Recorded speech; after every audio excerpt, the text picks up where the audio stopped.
Hi guys, Maximus G here again. Now I'm gonna bring you guys the Stalker PvP guide. Okay, so this is one of several PvP specs that you guys can try out and use it up in Battlegrounds, and I'll have some gameplay footage afterwards of using this spec so you guys can see it in action, but I'll give you the basic run through first.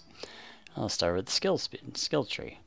So we've got cripple and punish, neutralize, tactical retreat, stim drone, preparation, pounce, and bloodthirst.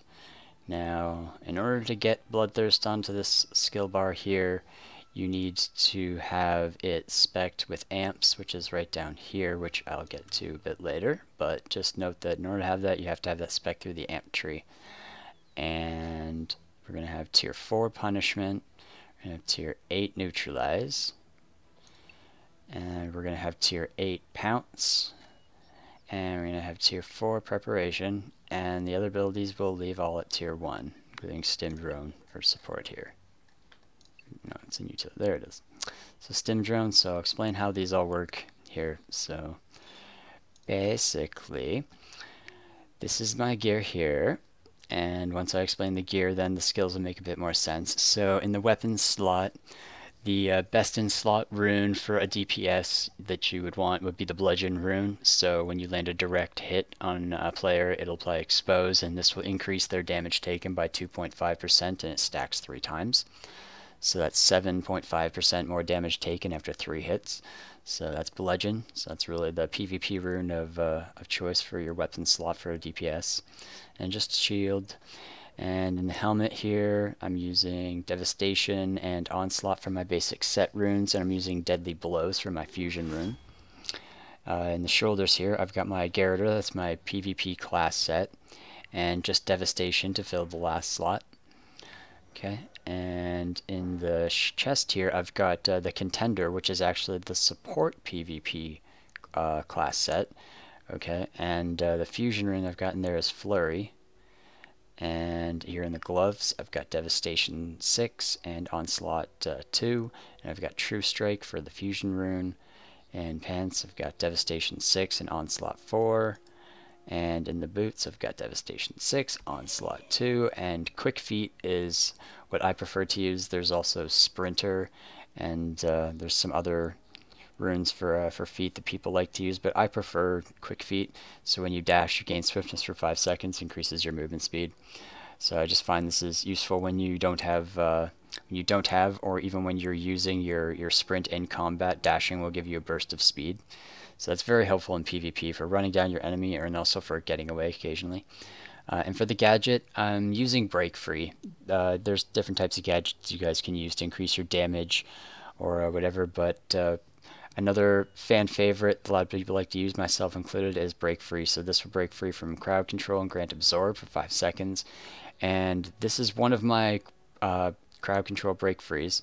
And Stim Drone also breaks free from all crowd control effects. So I've got 2 of them. So one on my skill bar and one on my gadget. Alright, and then just your PvP stuff there. Okay, so now I'll go over the class sets. Here. So with Contender, what this does for you is regenerates additional suit power every 1 second, and hitting a foe with a consumer, support consumer, increases your PvP defense.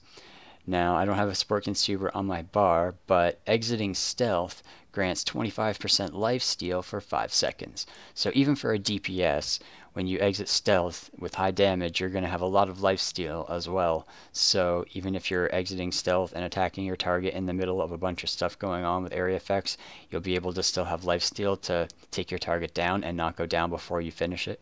Right? It gives you a nice, that's a lot of lifesteal. And when you combine that with your bloodthirst as well, then exiting stealth will give you 25. That'll give you another 20. That's 45% lifesteal for 4 to 5 seconds after exiting stealth. That's a lot of lifesteal. And even if you're low on health, you'll be able to, with preparation and enough burst damage, be able to refill your health bar up and kill your target, which is great. Okay, so then we've got Devastation for our basic set runes to fill it up. We've got Onslaught here for Vigor, Strike Through, and a little bit more lifesteal. Onslaught for more Vigor, Devastation, Garroter. So this regenerates additional suit power every 1 second. If impale or neutralize don't hit their target, they will refund 15 suit power. Okay, and hitting a crippled foe generates 3 suit power. So what this means is any foe that you mark with cripple with this, while they're marked with that and snared, then hitting them will generate an additional 3 suit power, which is fantastic for PvP. So it's a snare, it has 3 charges, does not require suit power. So you can, and it recharges with your cooldown, and also then after that gives you the suit generation with each hit, which is fantastic.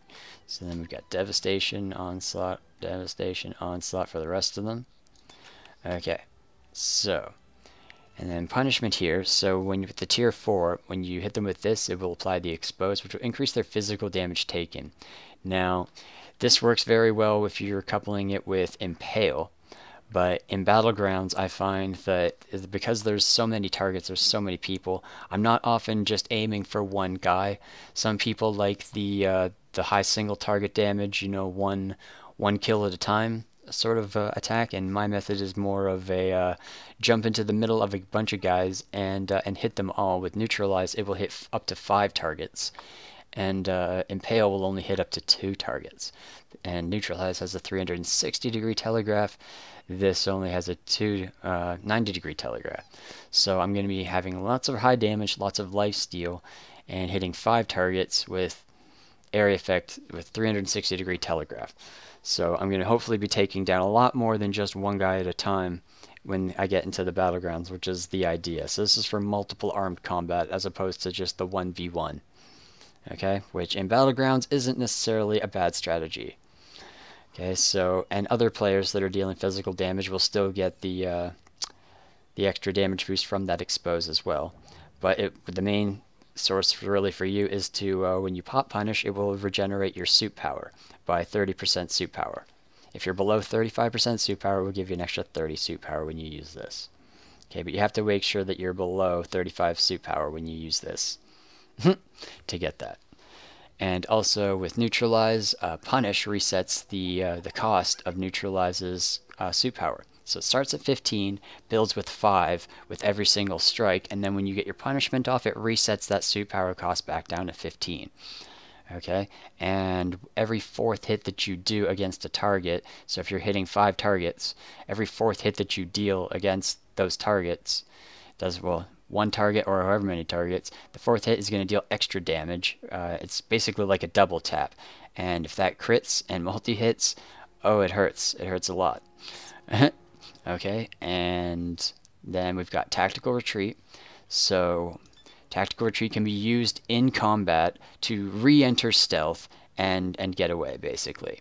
Or if you need to re-enter stealth when you are in stealth with your lethal skin, you have a 100% chance to crit out of stealth, and you also get a lot of your damage buffs after exiting stealth.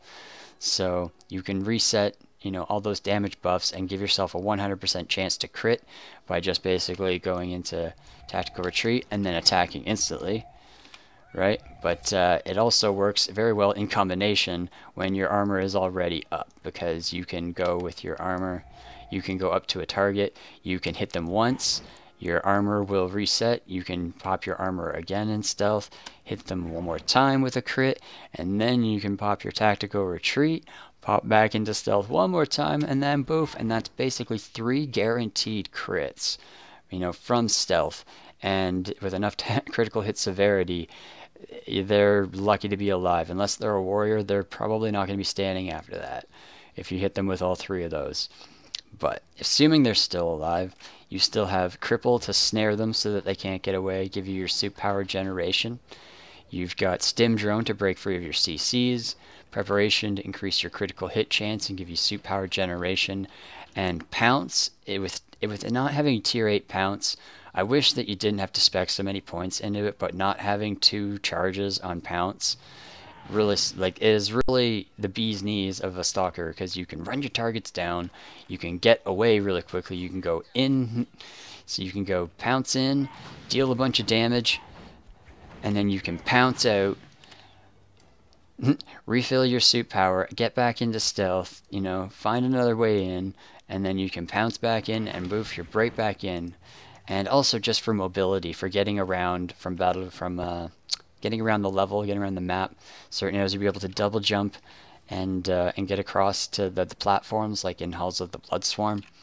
So it's just very, very helpful to have this spec for tier 8. Okay, and then of course Bloodthirst, which gives you 20% lifesteal for 4 seconds and grants some power to yourself and 19 party members for 10 seconds, which increases the damage for 8%. So this gives lifesteal to you and everybody in your party that's close to you, plus the damage for 4 seconds. So it's great for having in battlegrounds as well. You know, with all the people surrounded with you and everything, you pop your Bloodthirst. They'll also benefit from that, from your Bloodthirst as well. So they love it. And this is the only class that has this sort of ability of damage boost and massive amount of lifesteal for the entire group. Okay, so now I'm going to go over the amp tree. So in order to get Bloodthirst, I already showed you guys, you need to have 1, 2, 3 points. I expect these in cooldown. Good to have. Alright, and then for PvP, who's next? Exiting stealth grants some power, increases our damage up 4%. And then you've got choices here for other abilities. Killer Instinct would be great to have for as a DPS, but I would recommend taking Balanced instead. So this allows you so that you can't be dazed, so that if you're moving or sprinting and you get hit with an ability or hit from behind, it will basically drain all of your sprinting power. So, and then you won't be able to, and it'll also slow you, and it makes it really, and you'll start wandering off. It makes it hard. You'll start moving off in weird directions. So in PvP, the ability to not be dazed, you know, once you've got it, you'll learn to appreciate it a lot. Okay, so balance is really good to have. And then Bloodthirst, and now here over in the hybrid AU, we've got PvP power. And then we've got Iron Man. So when hit by a CC, we gain interrupt armor for 5 seconds and swiftness for 10 seconds, which can only occur every 20 seconds, but swiftness increases your movement speed. But so when you get hit by a CC ability like a stun or a silence, this will give you interrupt armor. So if you get hit by a stun, it won't stun you, you'll get interrupt armor. Okay, and you'll also get a speed burst so that you can get away. And when you use this with Can't Be Dazed and also Assassin, after 3 seconds, not taking damage will no longer break you out of stealth. This is this is essential for PvP for a Stalker. If you take damage and you get popped out of stealth, you're gonna get popped so much. And also you can use your this is what makes tactical retreat so great as well. Is even if your stealth armor is not up, you're in combat, you can use tactical retreat, you can pounce out, right? And then taking damage now again will not break you out of stealth. So you can choose your target and you can initiate the combat instead of just getting popped all the time right before you can get in with area effect damage. Okay, so Assassin is amazing, and it's so hard to hunt you. Even if they're shooting at you and hitting you, they'll see the damage proccing from hitting you, but unless they have like a dot on you, they still have a hard time being able to actually find you, because you will not pop you from stealth. Okay, and in the assault tree, we've got 1, 2, 3 points in assault power. We've got critical hit chance all the way up. We've got critical hit severity, 2 points. Now we got Brutality Master. While above 50% health, we gain in power, increased damage. Onslaught, landing hit from behind is 100% chance to grant in power, increases our damage 8% for 6 seconds. And Blood Rush when attacking from stealth, gives him power, increases our critical hit chance and our critical hit severity 4%. And then Fatal Wounds, critical hits deal X amount of damage for 1 second over 8 seconds and pierces armor, so mitigates all damage mitigation. And then 1, 2, 3 points in lifesteal. Because this is PvP, we're going to have lots of damage, lots of lifesteal. Oh, that's fantastic. And we've got Batman here. I'm just trying to make my video, and we've got a start. And then we've got follow-up over here. So follow-up, how this works is...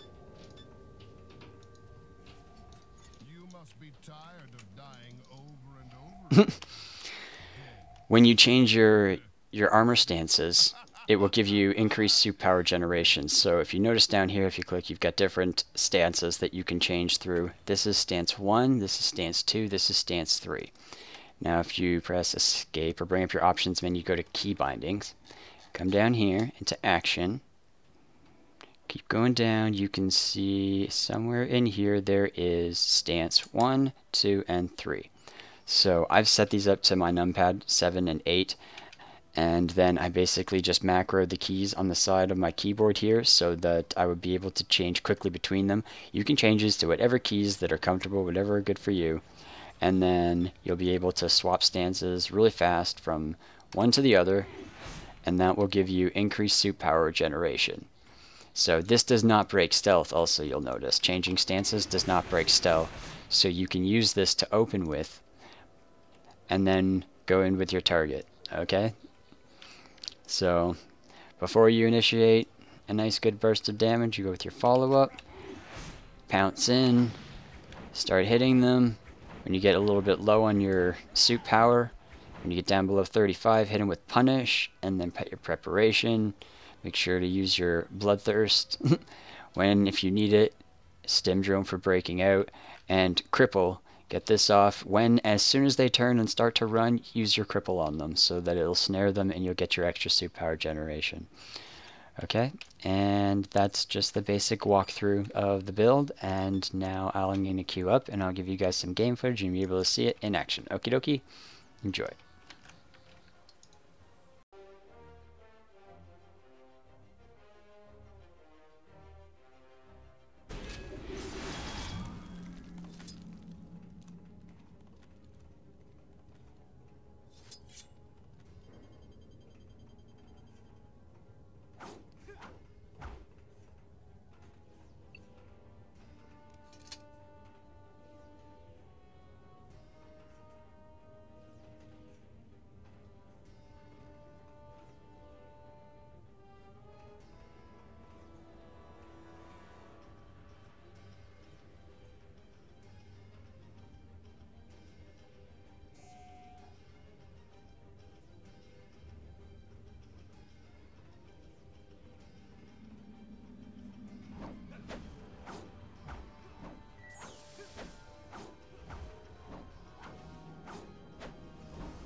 kill.